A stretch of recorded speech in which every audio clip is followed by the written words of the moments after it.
The line began before the sun-crested Miller's Ridge, a dark scratch of men against the pale frost of the valley floor.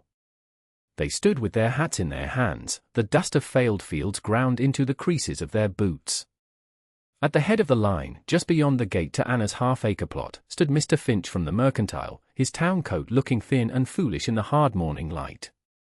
Further back, Abel, the blacksmith, kept his gaze fixed on the worn toes of his own boots, his shoulders slumped in a way that had nothing to do with tiredness. They were not here to offer condolences or pass judgment. They were here to ask. Anna stood on her porch, the door open just enough for her body to fill the space.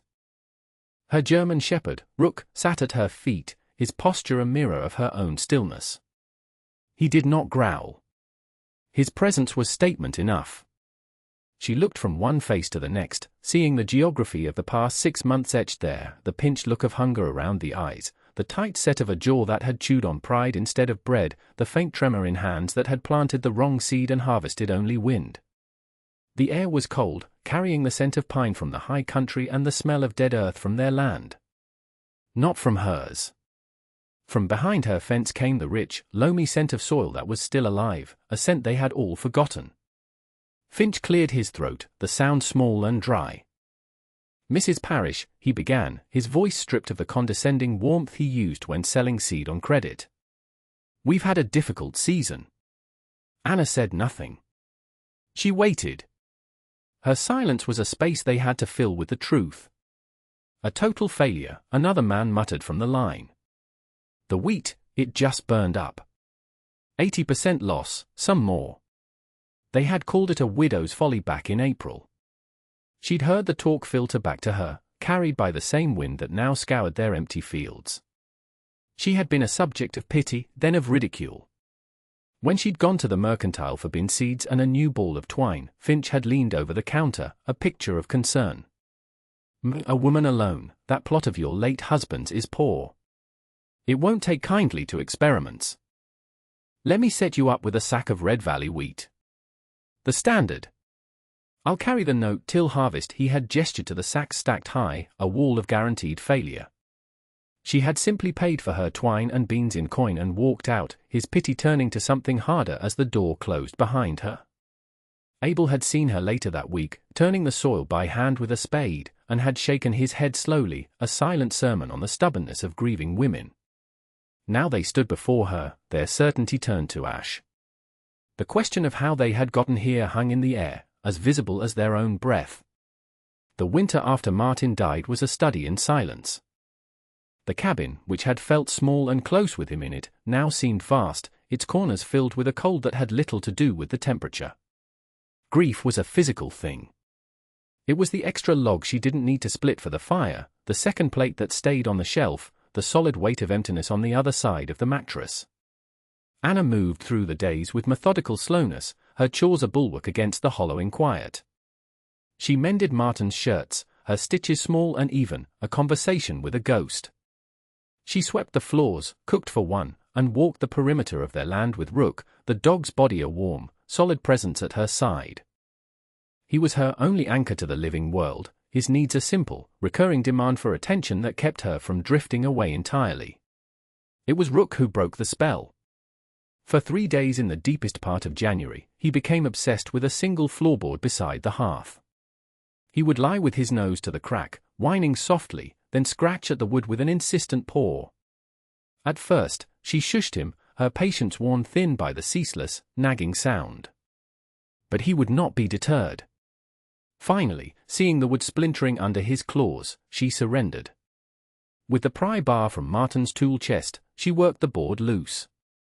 It came up with a groan of old nails. Beneath it was not a mouse nest or a draughty hole, but a hollow space, clean and dark. In the center sat a small cedar box, no bigger than a Bible. It was not locked. Her fingers trembled as she lifted the lid. The scent of cedar and dry earth rose to meet her. Inside lay a thick, leather-bound journal and 3 canvas sacks, each tied securely with waxed twine. She recognized Martin's blocky, precise script on the journal's cover, observations. Year 4. She set it aside and picked up one of the sacks.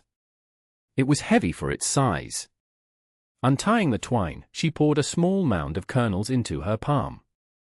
They were unlike any corn she had ever seen. The color was a deep, glossy red that verged on black, like a dying ember.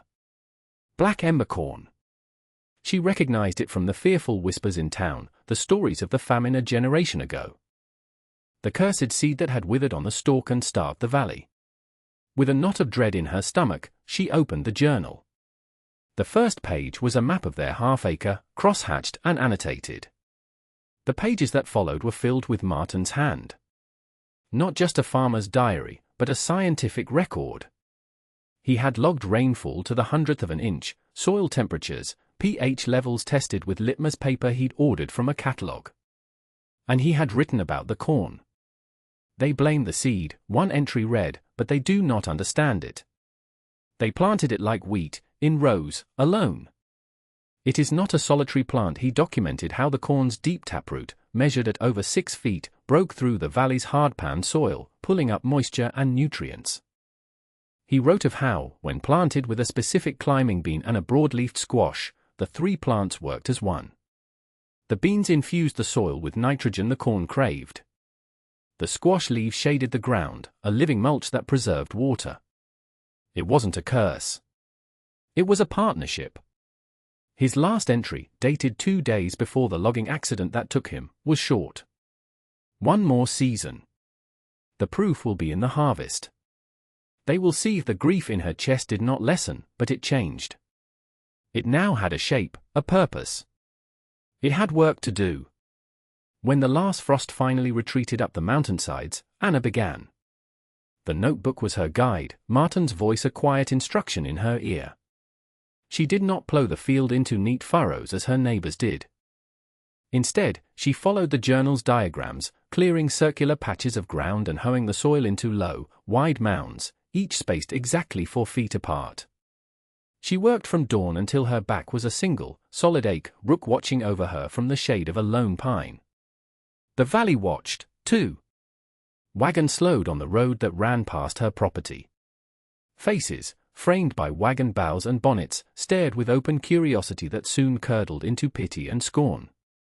The rumors began in town, spreading from the mercantile to the church steps.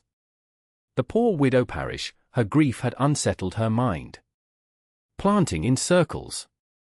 Tilling by hand like an Indian. She went to the mercantile for the last of her supplies. Mr. Finch polished the counter with a cloth as she approached, his smile a well-practiced mix of sympathy and business. "Morning, Mrs. Parrish. Getting a late start on the wheat. I need pole beans," she said. "And a packet of winter squash seed." Finch stopped polishing. He leaned forward, his voice dropping to a confidential murmur. "Now, Anna. We all feel for your loss. But that land needs a proper crop. That corn you're planting, people have long memories here. It's a bad omen. Let me give you a good price on some Red Valley wheat. The seed is reliable. Just the beans and the squash, Mr. Finch." She placed the coins on the counter. They made a small, sharp sound in the quiet store. He sighed, bagging her purchase with the air of a man humoring a difficult child. "As you wish. Don't say I didn't offer." Outside, Abel was shoeing a horse in the dusty street in front of his smithy. He saw her with a small bag and glanced toward her field, where the strange mounds dotted the earth. He grunted, turning back to his work and hammering the shoe with sharp, angry-sounding blows. The sound followed her all the way home. She did not falter. She took a planting stick, as the notebook described, and pushed it into the center of the first mound. She dropped 4 of the black ember kernels into the hole, 1 for each of the 4 sacred directions, as Martin had written. Then, in a ring around them, she planted the beans. And in a wider ring, the squash. It was a prayer made of work. As she covered the seeds with soil, she felt not the eyes of her neighbors, but the imagined presence of Martin, nodding in approval.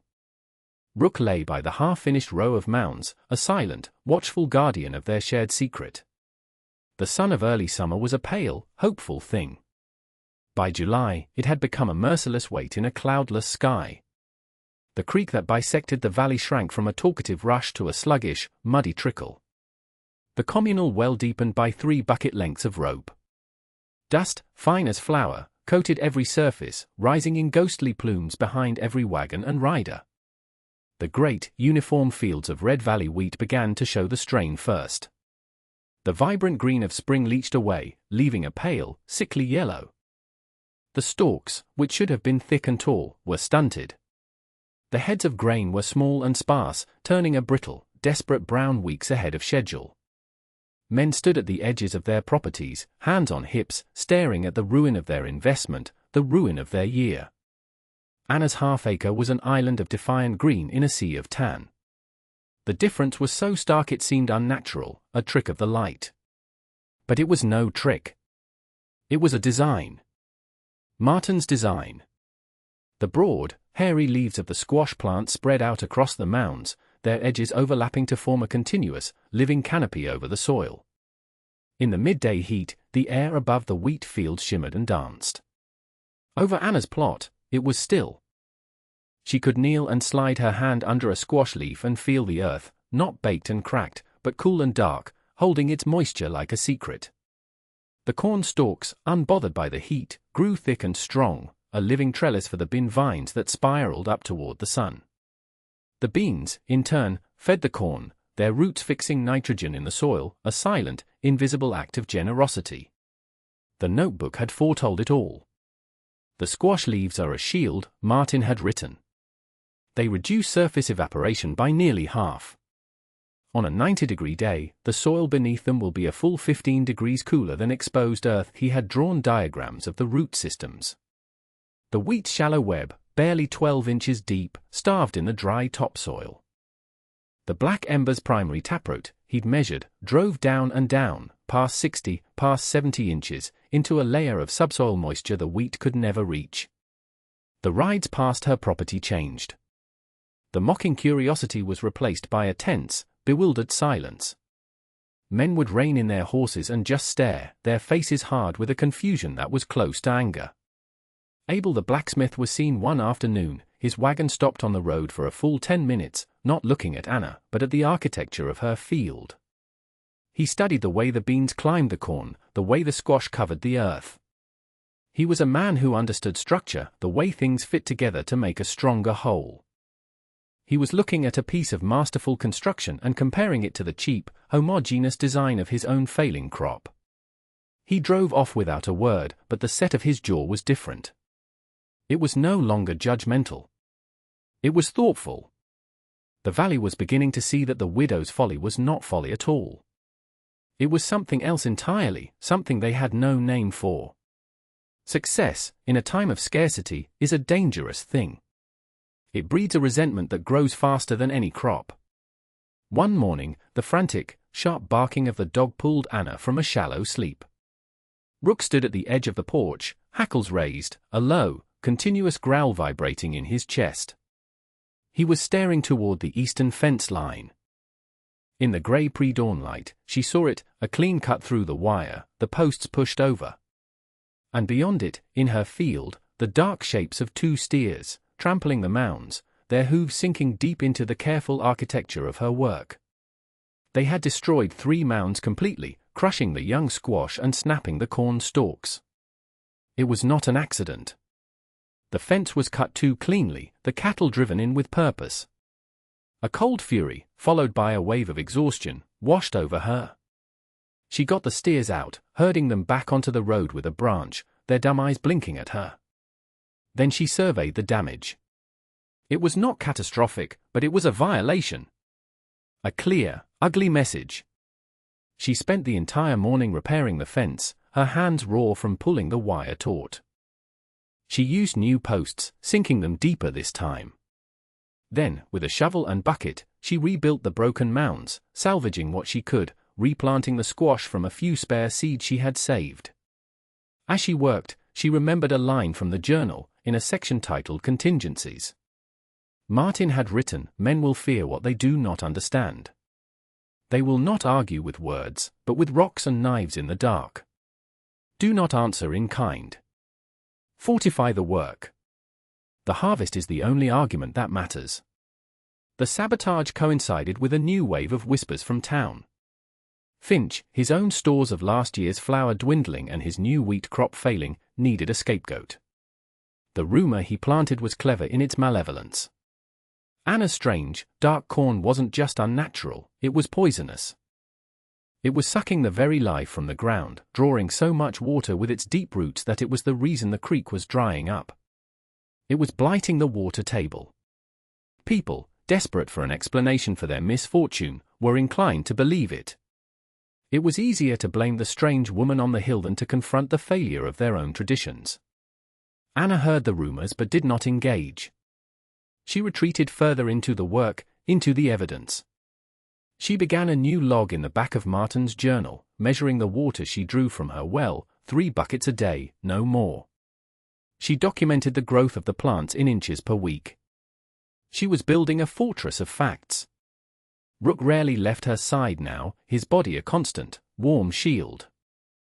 He slept on the porch at night, not by the door, but at the top of the steps, facing the road. One sweltering afternoon in August, a wagon pulled up to Anna's gate. It was Martha, an elder from the far side of the valley, a woman known for her encyclopedic knowledge of wild herbs and the old ways. She moved with the slow, deliberate grace of someone who has spent a lifetime observing. She was not there to gawk or to judge. She carried a small basket over her arm. "Heard you were growing something interesting," she said, her voice like dry leaves skittering over stone. Anna simply nodded and unlatched the gate. Martha walked not to the cabin, but directly into the field. She did not look at the corn, but at the ground. She knelt, with a creak of old bones, and brushed aside a large squash leaf. She pressed her palm flat against the soil. Then she moved to the dusty, baked path between the mounds and did the same. She held up her 2 hands. One was clean, the other coated in a fine, dark loam. "Cool," she said, a statement of fact. She walked through the rows, her eyes taking in everything. She touched a bean pod, felt its fullness. She ran a hand along a thick corn stalk. "They're calling this famine corn," she said, not looking at Anna. "Fools," she finally stopped and turned. "My grandmother grew this corn. Before the railroad came. Before the big wheat men told everyone what to plant. They didn't call it black ember. They called it stonebreaker. Because its roots could break through hardpan clay that would kill anything else." She looked straight at Anna, her eyes sharp and clear. "But they forgot the rest of it. After my grandmother died, my father tried to plant it in rows, all by itself. It was a disaster. The stalks were thin, the ears were stunted. The whole crop failed. He blamed the seed. They all did. Easier than blaming their own ignorance." Martha had given a name to what Martin had discovered. It was not a new science, but a forgotten one. She reached out a wrinkled hand. "May I see a kernel?" Anna went to the small sack she kept by the door and poured a few of the dark red seeds into the old woman's palm. Martha rolled one between her thumb and forefinger. "Yes," she breathed. "That's it." She closed her hand around them. "This isn't a curse, child. It's a memory." Before she left, she gestured to the squash. "Those leaves. Good for a burn poultice. May I have a few?" It wasn't a request for a cure, but a gesture of exchange. An acknowledgement of value. It was the first time since Martin's death that Anna had felt something other than alone. It was the first piece of independent confirmation that the notebook, and her work, was true. The harvest, when it came, was not abundant, but it was sufficient. While the valley's wheat fields yielded little more than dry straw and shriveled grain, a catastrophic loss calculated at over 80%, Anna's half-acre produced. She harvested 50 bushels of the dark, heavy corn. The dried beans filled 3 large barrels. The winter squash, cured and hard-shelled, were stacked along the cabin's north wall, a bulwark of orange and green against the coming cold. Her larder was full. The rest of the valleys was empty. Finch, whose entire business model depended on the cycle of selling seed on credit and buying the harvested grain at a price he set, was facing his own crisis. If this new, or old, method of farming took hold, his control over the valley's food supply would be broken. A self-sufficient farmer was a poor customer. His response was not to compete, but to legislate. A notice, penned in the county clerk's officious script, was nailed to the door of the town hall and the front of the mercantile. It announced a public hearing to consider designating Anna Parish's property a blighted agricultural nuisance. The language was dense and threatening, citing risks of invasive species propagation and a destabilization of established crop economies. It was a legal attack designed to crush her under the weight of bureaucracy. The hearing was held in the town hall, the room packed with grim-faced farmers. Finch stood before the visiting land agent, a practical man from the territorial capital named Dawson, and spoke of stability and tradition. He painted Anna's success not as an achievement, but as a reckless gamble that threatened the valley's fragile monoculture. "We don't know the long-term effects of this experimental crop," Finch argued, his voice resonating with false concern. "It could poison the soil for proper grains for years to come." When it was her turn, Anna did not deliver a speech. She walked to the long table at the front of the room and placed two objects upon it. First, she laid down Martin's leather-bound journal. She opened it to a page in the middle, a page filled not with words, but with numbers and diagrams. A chart showed the monthly rainfall for the last 3 drought years. Another detailed soil nitrogen content, measured before planting and after. A clean drawing illustrated the 68-inch taproot of a black ember corn stalk next to the 10-inch root ball of a wheat stalk. Beside the open journal, she placed 2 sealed glass jars. One was filled with the valley's harvest, small, pale, shriveled kernels of Red Valley wheat. The other was filled with her own, large, glossy, deep red kernels of black ember corn. The contrast was absolute. Her evidence was silent, physical, and irrefutable. She looked at the land agent, then at the faces in the room. "Which of these," she asked, her voice quiet but clear, "will feed a child through winter?" Dawson stared at the jars, then at the meticulous data in the notebook. He picked up the journal, flipping through the pages of careful observation. He looked at Finch, then back at the jars. He cleared his throat. "I see no nuisance here," he said, his tone final. "I see a solution." Complaint dismissed. The first snows of winter fell on a valley gripped by a quiet, gnawing panic. The meager wheat harvest was already gone, ground into a few weeks' worth of flour and consumed. Finch's mercantile had flour, shipped in by wagon at great expense, but the price was punitive. A sack cost 4 times what a farmer might earn in a good month. Debt was the only currency he would accept, and the men of the valley, their pride already cracked, were not willing to indenture their next 3 harvests for a winter's bread. The hunger started as a private shame, behind the closed doors of cabins, but by December, it had a public face. That face belonged to a young woman, not much older than Anna, who appeared at her gate one morning, 2 small, pale children hiding in the folds of her skirt. She did not ask for food. She just stood there, her eyes hollow, and looked at the smoke curling from Anna's chimney. Anna did not offer a sack of cornmeal. She invited the woman inside, sat her by the fire, and gave her and the children a hot stew of squash and beans. While they ate, Anna went to her storeroom. She returned with a small canvas sack. Inside was not ground meal, but whole things, a scoop of the dark corn kernels, a handful of dried beans, a small, hard-shelled squash. With it, she placed a single sheet of paper, a page she had spent the long evenings copying by hand from Martin's journal. It was the diagram of the mounds, the instructions for planting the 3 sisters. "This will get you through the winter," Anna said, handing the woman a second, larger sack filled with cornmeal and dried beans, enough for a month. "But this," she said, tapping the small sack of seeds, "will get you through next winter, and the one after that." The woman looked from the food to the seeds, understanding dawning in her eyes. It was not charity. It was a lesson. An escape. One by one, others came. A young farmer who had lost everything in his first year. An old man whose sons had gone west, leaving him with a field he could no longer work effectively. Each was met with the same quiet ritual. A hot meal. A measure of food to last the immediate future. And a small sack of seeds, accompanied by a copy of Martin's instructions. To one man who tried to offer the deed to his exhausted land in exchange, she shook her head.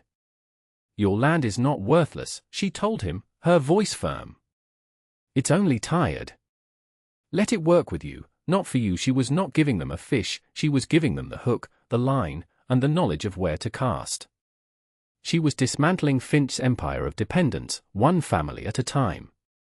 Rook watched every transaction from the threshold, his gaze steady, a silent witness to the slow turning of the tide.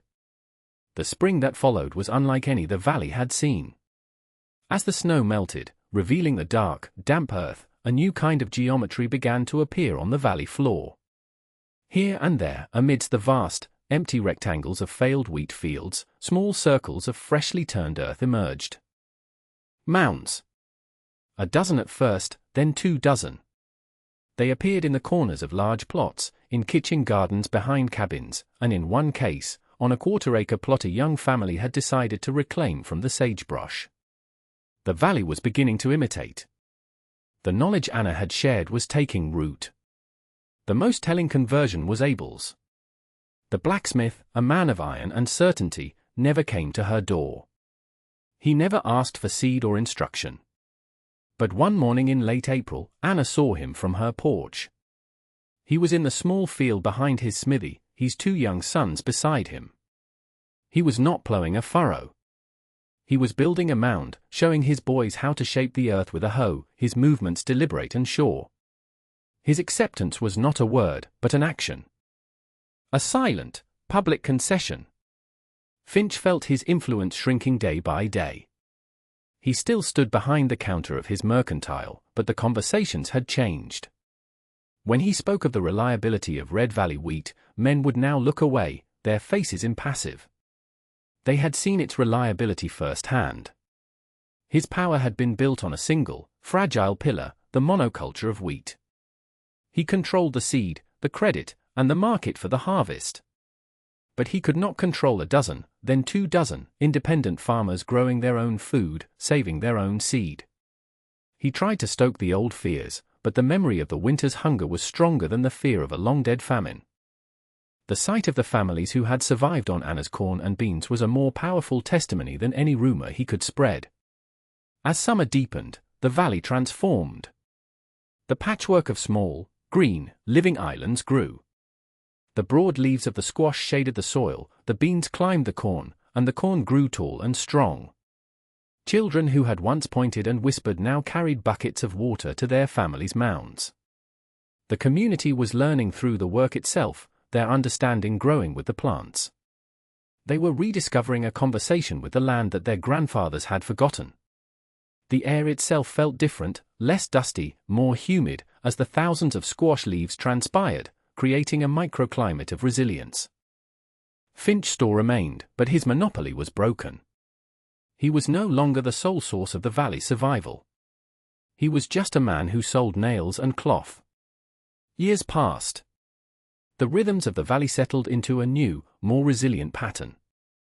Anna, her hair now streaked with silver, stood on her porch one late autumn afternoon. At her feet lay a young shepherd, a descendant of rooks, his head resting on his paws. She looked out not at a landscape of desperate uniformity, but at a rich mosaic. The valley floor was a patchwork of hundreds of small, thriving plots, the corn shocks standing like sentinels among the gold and orange of the cured squash. The neat, vulnerable rows of wheat were a memory. The creek, which had nearly vanished during that first terrible summer, now ran clear and steady, its banks green and overgrown. The soil itself had changed, darkening from a pale tan to a rich, heavy brown. Finch was still in business, but his inventory had changed. He no longer sold seed on credit. He sold shovels, hoes, canning jars, and other tools of self-sufficiency. His power had not been defeated in a confrontation, it had simply been rendered irrelevant. Abel, now a stooped old man with grandchildren of his own, had become the valley's foremost expert on the Three Sisters method. He and Anna had never spoken directly of that first year, but their understanding was complete. Every autumn, without fail, a perfectly forged, razor-sharp garden trowel would appear on her porch railing, a silent, annual gift of respect.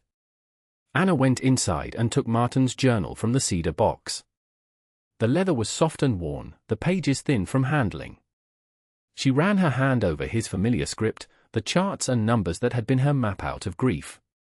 His work was finished. It had been carried to completion not just by her hands, but by the hands of the entire valley.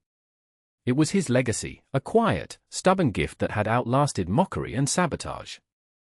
The deep ache of his absence had never fully disappeared, but it had been transformed.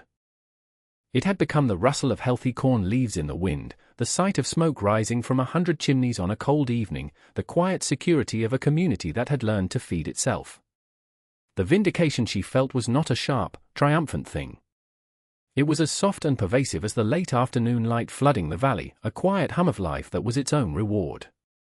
She closed the book and placed it back in the box. The work was done.